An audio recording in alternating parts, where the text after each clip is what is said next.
আসসালামু আলাইকুম সবাইকে। কেমন আছেন সবাই? আশা করি সবাই ভালো আছেন। আমি আলহামদুলিল্লাহ ভালো আছি। তো আজকে আমার রেসিপি হইতেছে ভুনা খিচুড়ি রান্না করব, ভোলার চাল দিয়ে বাদাম ভর্তা করব, আর মুরগি ভুনা করব।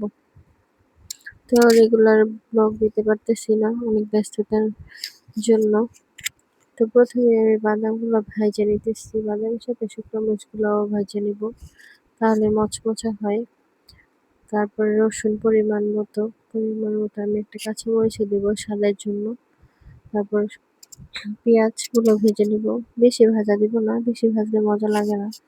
এগুলো ভেজে নিচ্ছি ভর্তার জন্য। তারপরে আমি মুরগির মাংস বসাই দেব, পাত্রের মধ্যে তেল দিয়ে দিলাম।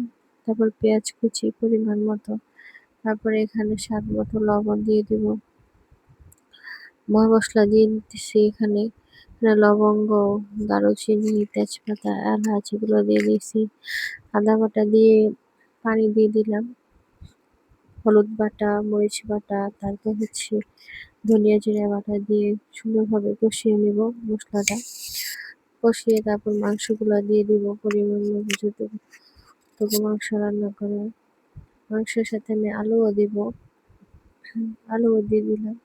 তারপর আলু দিয়ে সুন্দরভাবে কষিয়ে নেব। এখানে এক্সট্রা কোনো পানি ইউজ করবো না।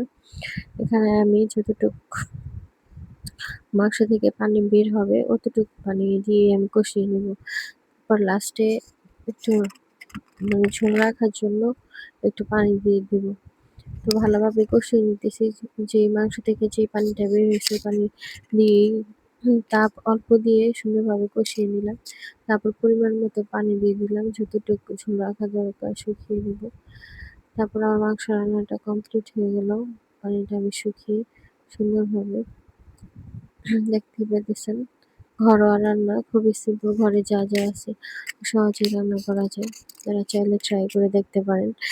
এখানে খিচুড়ি রান্নার জন্য আমি তেলের মধ্যে পেঁয়াজ কুচি আর মশলা দিয়ে দিলাম, আদা বাটা দিয়ে দিলাম। আদা বাটা দিয়ে এখানে পানি দিয়ে দিব, তারপর পরিমাণ মতো লবণ। এখানে আমি পোলার মধ্যে সাদাভাবে রান্না করতে চেয়েছিলাম, কিন্তু পরে ভাবলাম যে না, একটু হলুদ দিয়ে মরিচ দিয়ে রান্না করি। সাদাভাবে রান্না করলে আমার কাছে ভালোই লাগে ভর্তার সাথে খেতে। এখানে আমি পরিমাণ মতো আদা বাটা, তারপরে মরিচ বাটা, হলুদ বাটা, ধনিয়া জিরা বাটা দিয়ে দিলাম। সুন্দরভাবে কষিয়ে এখানে মুগ ডাল আমি ভাইজা নিয়েছিলাম খিচুড়ির মধ্যে দেওয়ার জন্য, ঘ্রাণ হবে। তারপর পোলার চালগুলার সাথে মসুরের ডাল পরিমাণ মতো দিয়ে দিছি। তো এখানে আমি কষিয়ে নেব পোলার চালটা সুন্দরভাবে। কষানোর পরে ভাজা ভাজা করে নেব, একটু ভাজা ভাজা করলে স্বাদ আসে পোলার মধ্যেও। আর যে কোনো জিনিসই একটু কষালেই ভালো লাগে। তারপর আমি পরিমাণ মতো গরম পানি দিয়ে দিলাম, এখানে ঠান্ডা পানি ইউজ করিনি, তাই সাথে সাথে বলকানি আসতেছে। আর রান্নাটাও জলদি হয়ে যায়, মিষ্টির পানি দিয়ে রান্না করতেছি। পানি দিয়ে আমি ঢাইকা দিছি যাতে তাড়াতাড়ি চটজলদি হয়ে যায়, প্রায় হয়ে আসছে।